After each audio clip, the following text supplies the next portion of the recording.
Today's reading is Exodus chapter 31, a short chapter, but some really neat stuff in there, starting with these two men that God has called out, Bezalel and Aholiab, and particularly Bezalel in chapter 2 and 3 and into verse 4 says he is filled with the Spirit of God, which is kind of an interesting phrase here. When we think about being filled with the Spirit of God, we might think of someone like Moses leading the people out of Egypt, or we might even think later of Joshua and the courage that he has, or we might think of King David and these prominent people, Abraham in Genesis.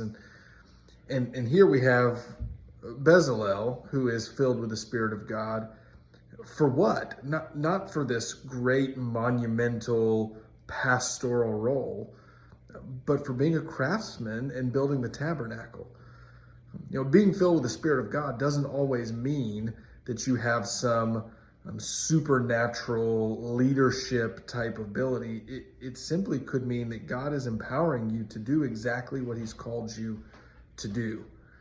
And so we get wrapped up with other people being filled with the Spirit of God, forgetting that God has called and tasked us with specific things in our lives. And he empowers us through his Spirit to accomplish those.